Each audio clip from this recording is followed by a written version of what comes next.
yang baik, Allah yang memberi keselamatan buat kami semua Tuhan. Terima kasih Tuhan atas pemeliharaan-Mu Bapa, atas gereja kami yang sudah berjalan 33 tahun lamanya Bapa. Terima kasih Tuhan untuk penyertaan-Mu sehingga gereja ini boleh berdiri untuk kemuliaan nama Tuhan. Terima kasih Tuhan, sebentar kami akan mendengarkan firman-Mu Bapa. Bukakan hati dan pikiran kami Tuhan, supaya firman-Mu yang ditaburkan Tuhan menjadi rema dalam kehidupan kami. Terima kasih Tuhan, Kau berkati Bapak Pendeta Yung yang akan menyampaikan firman-Mu Tuhan. Kami serahkan dia ke dalam tangan-Mu Bapa. Pakai dia Tuhan menjadi alat-Mu, menjadi kemuliaan bagi nama-Mu saja Bapa. Terima kasih Tuhan, dalam nama Tuhan Yesus kami berdoa. Amin. Amin. Baik, Bapak Ibu Saudara sekalian Tuhan, kita akan buka Alkitab kita. Kita buka ayatnya dari Kolose 1 ayat ke-20 sampai ke-23. Ya, kita akan baca bergantian. Ya, Bapak Ibu baca ayat ganjil, saya akan bacakan ayat genap ya. Kolose 1 ayat 20 sampai 23. Dan oleh Dialah ia memperdamaikan segala sesuatu dengan dirinya, baik yang ada di bumi maupun yang ada di surga, sesudah ia mengadakan pendamaian oleh darah salib Kristus. Juga kamu yang dahulu hidup jauh dari Allah dan yang memusuhinya dalam hati dan pikiran seperti yang nyata dari perbuatanmu yang jahat. Sekarang diperdamaikannya di dalam tubuh jasmani Kristus oleh kematiannya, untuk menempatkan kamu kudus dan tak bercela dan tak bercacat di hadapannya. Sebab itu kamu harus bertekun dalam iman, tetap teguh dan tidak bergoncang, dan jangan mau digeser dari penerapan Injil yang telah kamu dengar dan yang telah dikabarkan di seluruh alam di bawah langit, dan yang aku ini Paulus telah menjadi pelayan. Amin, puji Tuhan. Saudara, hari ini kita syukur Tuhan kita boleh masuki usia 33. Ya, 33 tahun. Kalau 33 tahun nih harusnya udah dewasa, ya, dewasa 33 tahun. Dan sebagai orang Kristen kita tentu berpatokan Tuhan Yesus. Kalau kita lihat Tuhan Yesus 33 tahun itu apain? 33 tahun. Salib, mati, terus artinya apa? Bangkit, sudah selesai. Akhirnya di usia yang ke-33 tahun, Tuhan Yesus sudah menyelesaikan pekerjaan Allah. Terus gimana dengan kita 33 tahun, apakah kita sudah menyelesaikan tugas Tuhan? Atau masih banyak berantakannya saudara? Saudara, kalau kita lihat Tuhan memberikan kita tugas apa? Terakhir sebelum Tuhan Yesus naik ke surga, Tuhan beritakan Injil, terus jadikan semua bangsa muridku, iya beritakan Injil itu jadikanlah semua bangsa muridku, itu penginjilan. Kemudian baptislah mereka dalam nama Tuhan Yesus, dan terakhir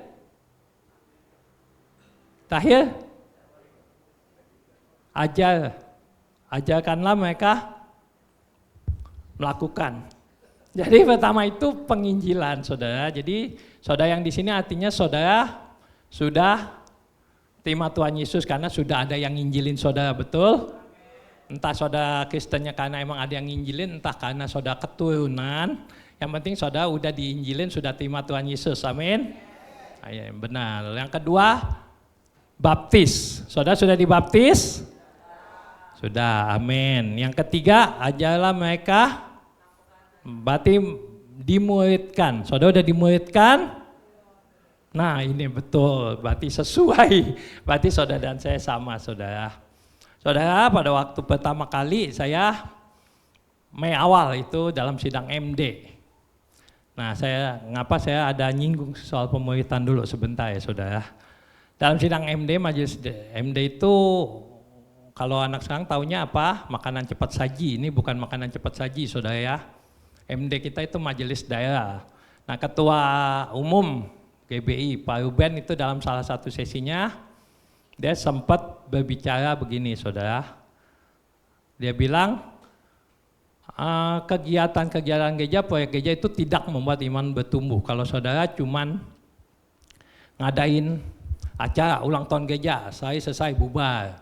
Saudara ngadain Natal sekali, selesai bubar. Saudara ngadain retreat 2 hari, 3 hari, selesai bubar. Nah itu nggak bikin iman jemaat bertumbuh. Dan yang membuat iman jemaat bertumbuh itu apa? Pemulitan, betul saudara, pemulitan. Dan dari itu saya mulai berpikir, kita 33 tahun, apakah kita udah bertumbuh gitu kan? Nah, harus bertumbuh kita harus ada pemulitan. Tapi beberapa kali kita coba waktu itu adain pemulitan, ternyata enggak jalan, ada banyak kendala, banyak kesulitan. Terus gimana gitu kan, saya bingung juga gitu. Pas waktu beberapa lama yang lalu ada yang ngajakin saudara, saya jadi pas sekali diajakin sama Bu Ipka, ya bilang kita ke Jogja yuk belajar pemulitan. Wah ya ayo Ci, kapan? Kemarin, jadi 29, 30, 31 Agustus. Akhir di Jogja 3 hari, ya udah akhirnya kemarin saya berangkat. Dan pada waktu saya belajar ternyata pembicaranya mengatakan hal yang sama, saudara. Dibilang kalau saudara cuma lakuin kegiatan-kegiatan gereja, cuman sekedar Natal, ngadain retreat, KKR gitu, itu jemaat tuh nggak bertumbuh. Dan yang membuat jemaat bertumbuh rohaninya, imannya itu adalah pemulitan, saudara. Nah untuk dimuridkan ini, tuh juga salah satu sebagai pesan Tuhan Yesus, pemulitan. Dan saya belajar selama 3 hari dan banyak hal yang saya pelajari, saudara. Dia mengambil contoh pemulitan dan melalui pemulitan yang Tuhan Yesus lakukan. Dia bilang nih Tuhan Yesus melakukan pemulitan kalau umpama 3 tahun dari ya kan, Tuhan Yesus kan melakukan pemulitan 3 tahun. Dan katakanlah mungkin ya kadang Tuhan Yesus sendiri, tapi dia bersama, mungkin efektif dia bersama murid-muridnya itu 2 tahun.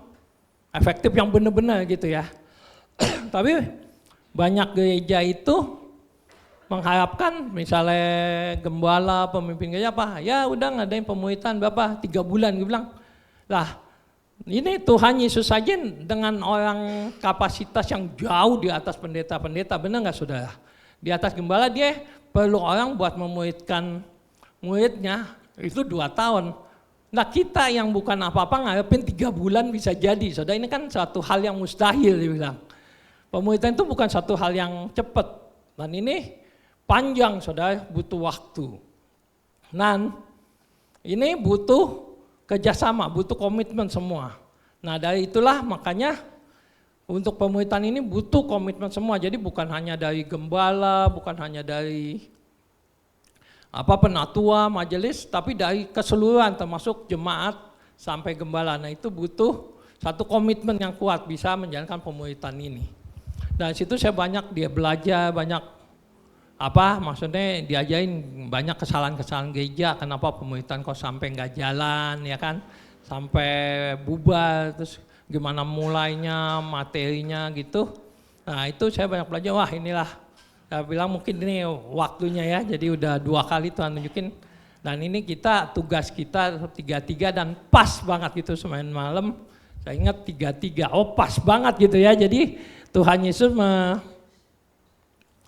menyelesaikan tugas Bapa dalam usia 33 tahun. Dan ini kita usia 33 tahun,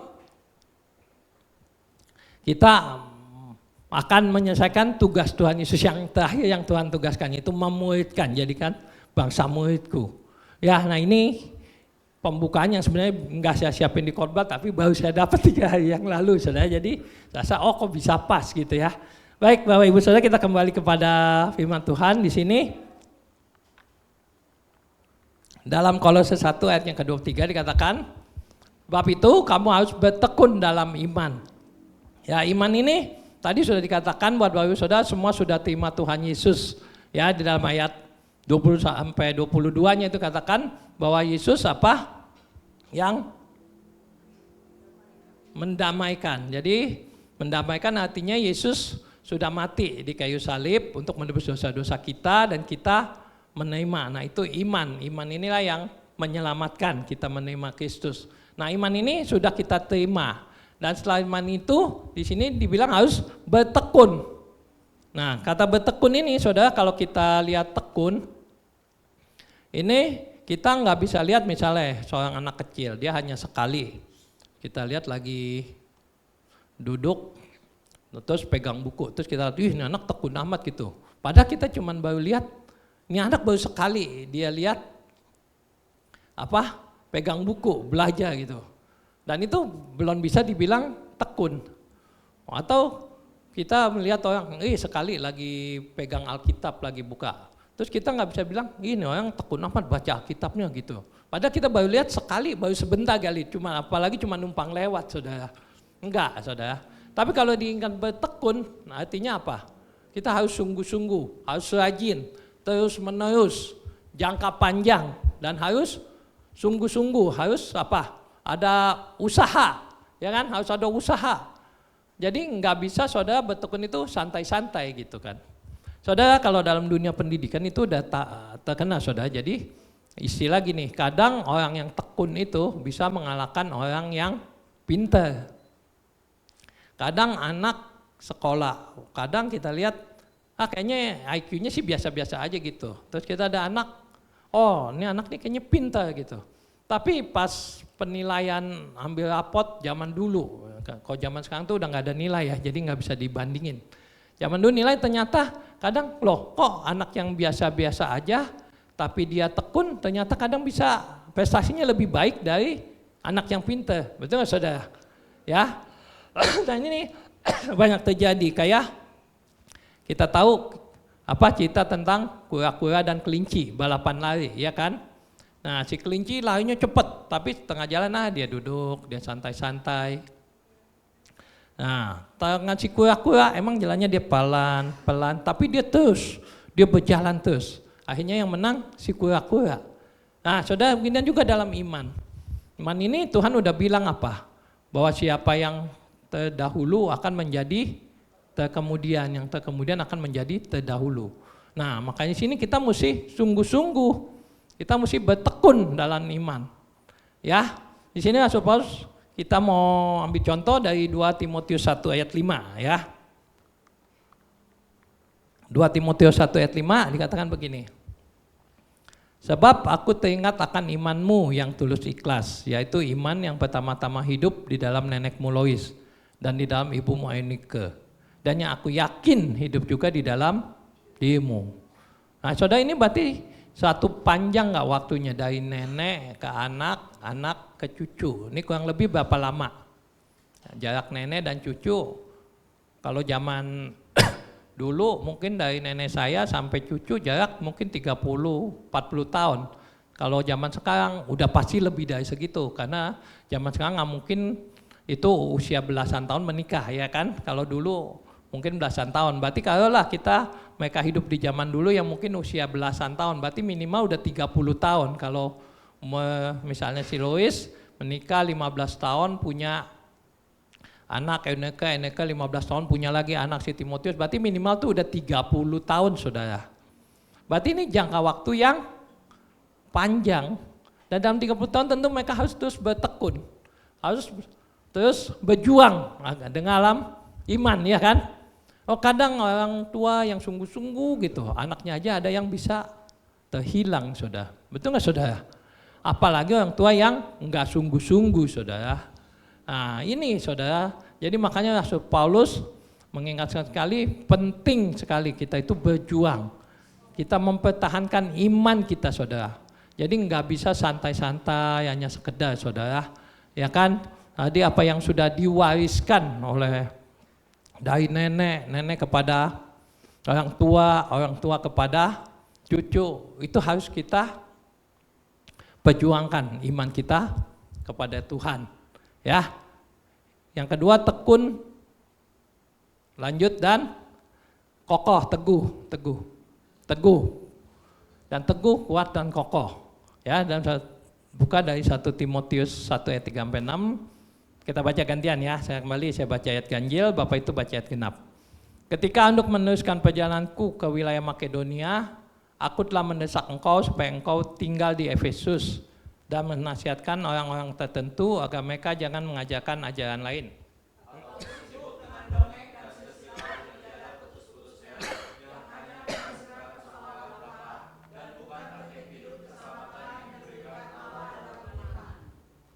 Tujuan nasihatku itu ialah kasih yang timbul dari hati yang suci, dari hati nurani yang murni, dan dari iman yang tulus ikhlas.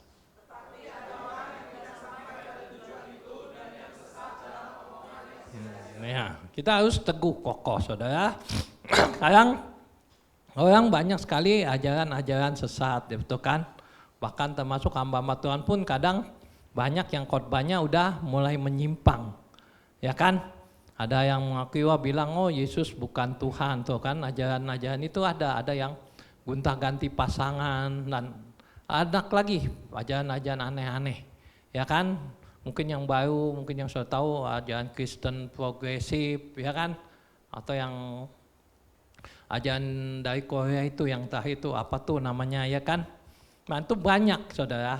Nah mereka berusaha menggoyahkan iman kita, saudara. Nah itu menggoyahkan iman kita, dan ini terjadi bukan saat ini aja. Kalau kita lihat dari Rasul Paulus, berarti dari zaman Rasul Paulus pun berarti ini sebenarnya sudah banyak, ya, sudah ada ajaran-ajaran yang berusaha menggoyahkan iman orang Kristen supaya berpaling, supaya ikuti ajaran-ajaran lain. Ya, kadang-kadang anak-anak Tuhan kadang hamba Tuhan berkhotbah, dia mungkin wah khotbahnya yang disukai jemaat aja gitu kan, sehingga akhirnya kadang kalau jemaat nggak suka enggak, ini jemaat suka gini, hingga akhirnya diubah gitu kan. Contoh ada hamba Tuhan yang bilang, wah perpuluhan gak wajib gitu. Nah sekarang ada saudara gitu. Nah makanya sekarang dari ketua BPP Pak Ruben sekarang maka dia ini banget, pokoknya tekanin perpuluhan harus wajib kan. Siap gereja kita pun diinin perpuluhan. Ya udah kita ketawa-tawa aja deh, emang wajib itu kita tahu. Tapi ini jadi perdebatan saudara, kan ada beberapa pendeta yang juga ternyata milihnya begitu saudara, nggak wajib kayak gitu saudara. Tapi kita kembali kepada Alkitab saudara. Kita berdasarkan Alkitab berdasarkan Alkitab yang murni, yang asli. Jadi jangan kita berpegang pada ajaran-ajaran Alkitab yang sudah tidak murni, yang sudah diputar balik, disesuaikan, ditafsirkan menurut keinginan manusia, ya jangan. Tapi kita harus kembali kepada firman Tuhan yang sungguh-sungguh, yang asli, yang murni. Baik saudara, jadi kita melihat selanjutnya adalah soal iman, ya. Jadi bertekun dalam iman. Kalau kita tanya iman itu apa sih? Di dalam Ibrani 11 ayat 1 dikatakan iman itu adalah dasar dari segala sesuatu yang kita harapkan dan bukti dari segala sesuatu yang tidak kita lihat. Jadi bukti dari sesuatu yang kita lihat. Contohnya misalnya kita percaya Tuhan Yesus mati. Kita nggak ngelihat kan? Kita percaya, kita beriman, percaya Tuhan Yesus mati untuk saya. Kita percaya nanti kalau orang Kristen mati ke surga. Percaya. Nah, walaupun kita belum tahu lihat surga apa, ya kan? Ada saudara yang udah pernah ke surga? Belum. Kalau saudara misalnya kita percaya, nanti di Amerika bagus loh, udaranya dingin, pemandangan bagus, kota bersih. Nah, karena ada orang yang udah pernah ke sana, ada yang pernah foto, kita lihat dari sosmed, kita udah lihat, betul kan saudara? Terus kita percaya, Amerika negaranya bagus, saya mau ke sana gitu. Nah itu karena kita udah lihat, udah tahu. Nah tapi saudara, kalau surga kita belum ada yang lihat, belum ada yang tahu, tapi kita percaya gitu loh kan. Nah kita percaya, kita beriman tentang surga, makanya kita akan iman, saudara ini percaya kita akan ke surga. Nah inilah bahwa kita beriman karena segala sesuatu yang belum kita lihat tapi kita percayai, ya iman. Kemudian kita lihat lanjutnya dari Henok. Nah iman itu apa? Nah iman itu di dalam Ibrani 11 ayat 5 kita baca ya. Karena iman Henok terangkat supaya ia tidak mengalami kematian dan ia tidak ditemukan karena Allah telah mengangkatnya. Sebab sebelum ia terangkat ia memperoleh kesaksian bahwa ia berkenan kepada Allah. Tetapi tanpa iman tidak mungkin orang berkenan kepada Allah. Sebab barang siapa berpaling kepada Allah, ya harus percaya bahwa Allah ada. Dan bahwa Allah memberi upah setiap orang yang sungguh-sungguh mencari Dia. Nah saudara, iman itu membuat orang berkenan kepada Allah. Jadi kalau kita nggak beriman, nggak mungkin kita berkenan kepada Allah. Nah Henok bilang berkenan pada Allah karena Henok itu bergaul, hidupnya bergaul dengan Allah. Makanya dia berkenan. Nah sekarang kalau orang bergaul itu kira-kira 1 minggu 2 jam doang gitu, cukup nggak? Enggak, apalagi sering nggak datang lagi. Itu kan sering nggak ketemuan, sebulan sekali. Nah itu nggak bisa dibilang dia bergaul. Tapi kalau bergaul itu tuh harus sering, ya kan? Harus ada pertemuan, ada pembicaraan, ada hubungan yang intim. Sampai akhirnya kita tahu kehendaknya apa gitu kan, maunya apa. Nah kemudian juga Henok bergaul dengan Allah. Nah kita juga iman ini memungkinkan kita untuk hidup bergaul dengan Allah. Ya kan? Dan kita iman, kita harus hidup bergaul dengan Allah. Jadi enggak cukup kita nih hidup kepada Tuhan hubungan hanya dengan seminggu 2 kali doang, seminggu 2 jam di gereja gitu kan. Atau cuman sehari tiap hari cuman doa apa doa bangun tidur, doa mau tidur. Nah itu enggak cukup saudara. Tapi sepanjang hari, sepanjang waktu kita perlu punya hubungan dengan Allah. Nah ini Henok begitu memiliki hubungan yang akrab gitu sampai akhirnya mungkin Henok tahu Tuhan nih maunya apa sih gitu saudara ya. Tuhan sukanya apa sih. Nah lalu kemudian umpama kita sudah hidup nih dengan Allah, kita beriman, kita percaya. Nah terus dalam ayat 2-nya berikutnya Yakobus 2 ayat 17 dan ayat Yakobus 2:26 ini hampir sama ya. Coba kita baca sama-sama Yakobus 2 ayat 17 ya. 1, 2, 3.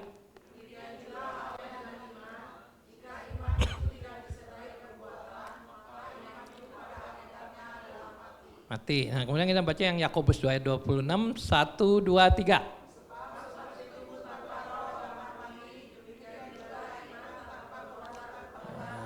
Mati. Ya ini saudara, jadi kita tahu ya dalam 2 ayat ini intinya hampir sama bahwa iman itu harus disertai perbuatan. Jadi bukan sekedar kita iman, kita percaya, kita tahu, tapi kita tidak lakukan.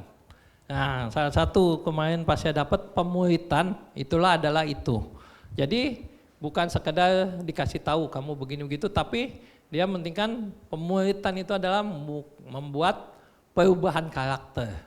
Jadi kita kadang tahu Tuhan maunya apa, ya kita harus ikuti maunya Tuhan, bukan ya Tuhan saya tahu itu mau gini, terus ya udah tapi aku nggak mau ikutin, aku tetap aja aku begini gitu. Nah banyak orang yang membuat gagal dalam pemuritan itu kemarin dibilang adalah ya mereka hanya kumpul-kumpul dikasih tahu begini udah tapi nggak ada perubahan saudara. Nah untuk berubah, nah ini kembali lagi butuh komitmen yang kuat dari setiap orang, makanya itu baru pemuritan. Nah jadi iman itu harus disertai perbuatan. Jadi iman saudara perjuangin, kenal Tuhan Yesus, saudara percaya, saudara ikut Tuhan Yesus sampai mungkin ada saudara dalam lingkungan, dalam keluarga mungkin, yang bukan Kristen saudara bertahan, tetap Kristen, tetap ke gereja rajin, tapi saudara nggak ada perubahan saudara. Saudara tahu, banyak Alkitab, tapi saudara tidak melakukan. Nah ini kata Yakobus apa?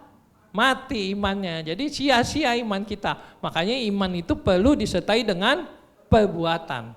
Nah ini kita mau lihat contoh-contoh para pelaku iman ya. Coba kita lihat contoh yang pertama. Di dalam Ibrani 11 ayat 4, ini di kitab Ibrani lagi balik ya. Nah yang pertama kita lihat contoh Habel. Karena iman, Habel telah mempersembahkan kepada Allah korban yang lebih baik daripada korban Kain. Nah saudara, jadi ternyata kita mempersembahkan korban, kita memberi, itu butuh iman. Bedanya apa saudara? Kalau saudara nggak beriman, mungkin saudara ngasihnya pelit-pelit. Kalau saudara nggak beriman, kasihnya hitung-hitungan. Atau kalau saudara nggak punya iman, saudara kasihnya nanti tunggu sisa-sisa gitu kan. Tapi kalau saudara beriman, saudara kasih buat Tuhan yang terbaik. Saudara punya waktu, kasih untuk Tuhan, kasih waktu yang terbaik. Waktu saudara masih segar, saudara hubungan dengan Tuhan.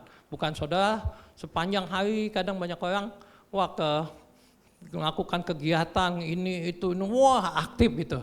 Sampai terakhir udah malam, udah kecapean, udah habis tenaga, udah ngantuk, baru saudara mau ambil Alkitab, saudara baca, mau berdoa, tapi belum sempat baca, ya udah capek, udah ngantuk, akhirnya saudara ketiduran. Ya udah besok aja pagi dah bangun baca Alkitab 2 pasal, karena hari ini utang gitu kan. Nah, begitu paginya saudara bangun, ya udah kesiangan, udah mesti jalan lagi ke kantor, mesti jalan lagi ke sekolah, udah mesti janji ada orang, wah saudara buru-buru nggak keburu, ayo udah deh nanti malam lagi, ya, akhirnya saudara buru-buru ketinggalan lagi. Nah, saudara banyak orang seperti itu saudara. Jadi akhirnya apa? Dia bukan memberikan waktu yang terbaik untuk Tuhan. Waktu saudara masih seger siang, saudara mikir buka sosmed, kita IG-an, kita drama Korea, atau kita Facebook atau WA, kita chat. Wah. Nah, saudara banyak orang seperti itu, saudara. Jadi ternyata memberikan waktu terbaik, bukan hanya sisa-sisa. Memberikan uang saudara, harta saudara, apa yang saudara miliki. Ya kan saudara? Apa yang saudara kasih, persembahkan untuk Tuhan, karena yang saudara punya pun berasal dari Tuhan.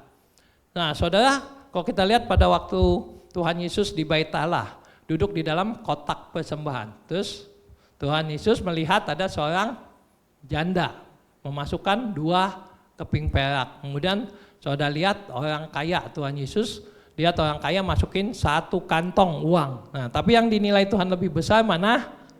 Janda. Jadi bukan soal angka atau uang atau nilainya. Tapi Tuhan melihat iman, memberikan yang terbaik. Mungkin orang kaya habis mempersembahkan 1 kantong, nanti setelah pulang dia bisa ke restoran mewah, dia mahal, dia bisa makan-makan, ya kan? Pada waktu janda miskin mempersembahkan cuma 2 keping, padahal dia nggak tahu nanti pulang mau makan apa ya, beras di rumah udah habis ya. Karena kita bilang apa? Yang dia persembahkan itu seluruh apa yang dia punya, saudara. Nah, saudara, ternyata untuk memberi kita yang terbaik itu butuh iman, saudara ya. Dengan iman kita berani berikan yang terbaik. Ya, mungkin janda pikir, wah nanti malam kita mau makan apa. Dia enggak tahu, tapi dia berikan buat Tuhan, saudara.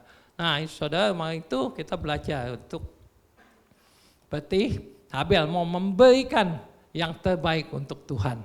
Ya, saudara, kalau saudara punya uang, umpama 1 juta nih. Terus persembahan dijalankan. Saudara kasihlah 1 juta, kasih 5.000. Bisa enggak saudara? Bisa. Terus saya naikin 1 juta kasih 10.000, masih bisa enggak? Bisa. Kalau 1 juta saudara kasih 100.000. 1 juta saudara kasih 1.000, masih bisa enggak saudara? Susah. Nah, saudara itu baru 100.000 saudara. Saudara bisa 100.000, 1 juta itu artinya apa? Perpuluhan saudara. Nah, perpuluhan saudara balikin nggak itu Tuhan punya saudara. Nah ini saudara, wah kita ini kita belajar melalui Habel, kita beriman, kita percaya, kita berikan yang terbaik buat Tuhan. Lalu contoh iman yang kedua adalah Nuh dan Abraham. Ya, di dalam Ibrani 11 ayat 7, 8, 9 ini sama ya. Nuh dan Abraham, ya coba kita baca sama-sama 3 ayat, Ibrani 11 ayat 7 sampai 9, 1, 2, 3. Dan tahan mempersiapkan bahtera untuk menyelamatkan keluarganya. Dan karena iman itu yang menghukum dunia, dan ia ditentukan untuk menerima dengan imannya. Nah ya, ayat 8, iman Abraham taat.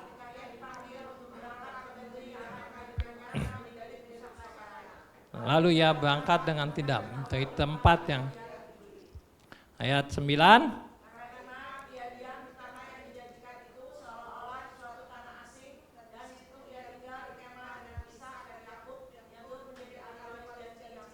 Ayat 10.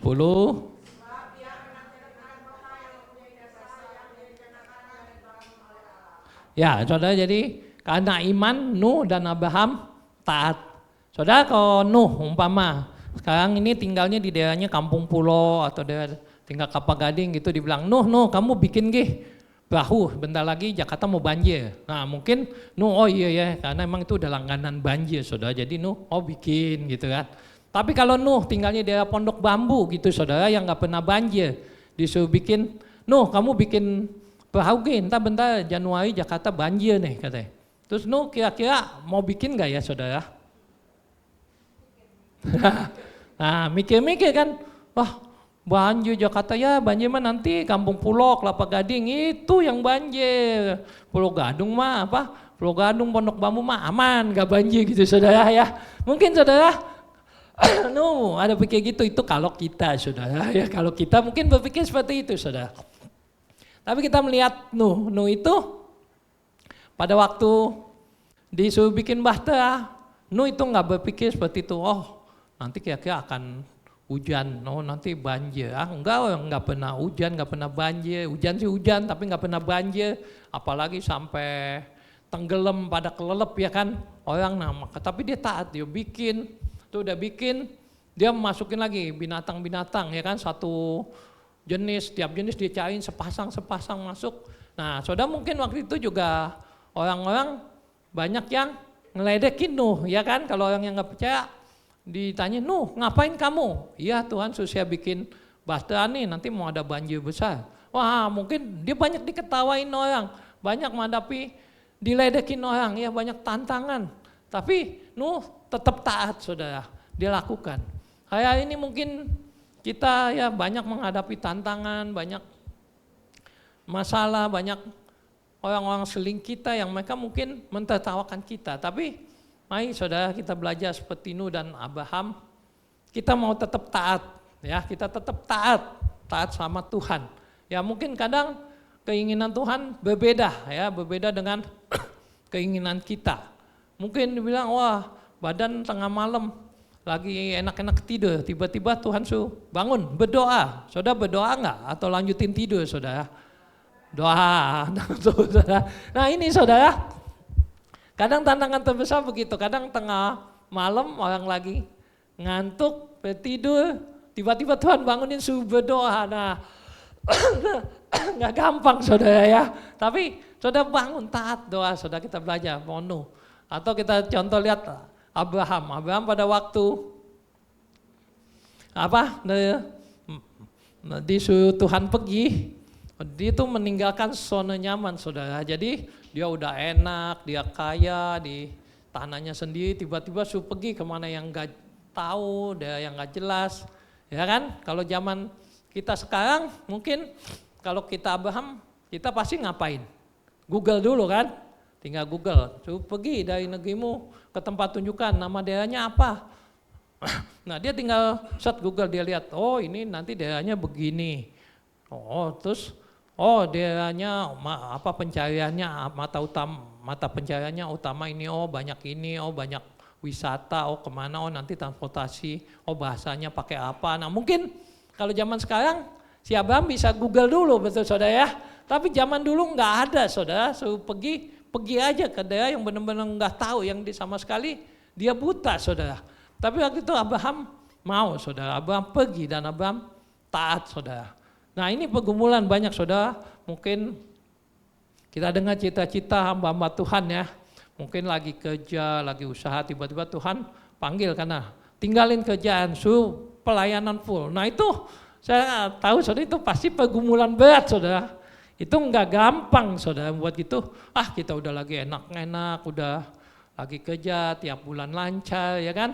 Tiba-tiba tahu disuruh lepasin, tinggalin, suruh pelayanan yang kita juga belum tahu gitu. Nah ini enggak mudah saudara, tapi ini kita mau belajar ya Kak. Iman itu membuat kita harus taat dengan firman Tuhan.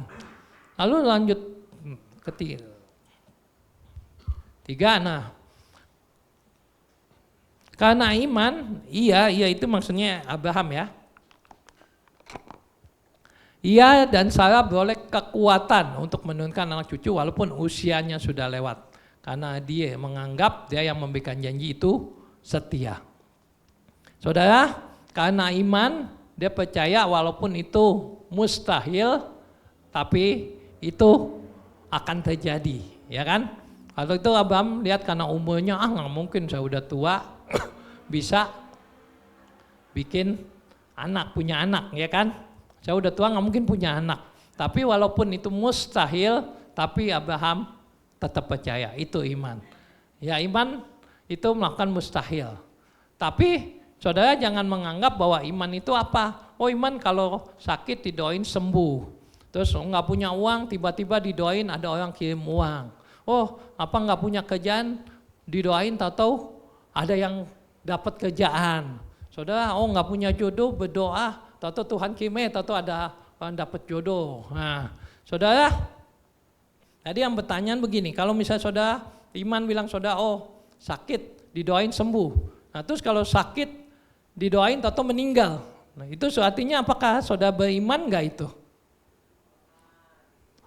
Kalau saudara sakit doain sembuh kan saudara oh sakit doain sembuh iman gitu. Tapi sakit didoain meninggal gitu saudara enggak sembuh. Ya. Iman saudara, iman bukan hanya karena masalah mujizat saudara. Kadang saudara bisa taat pun itu iman saudara. Saudara berdoa, saudara sakit enggak sembuh ya.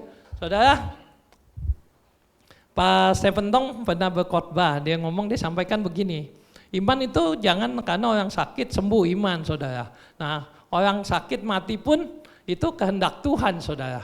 Nah saudara bayangin kalau semua orang yang mau meninggal didoain punya iman sembuh, semua orang doain sembuh. Karena itu emang udah kodratnya manusia harus meninggal. Cuman caranya kan terserah Tuhan. Nah saudara bayangin kalau setiap yang udah mau meninggal didoain sembuh.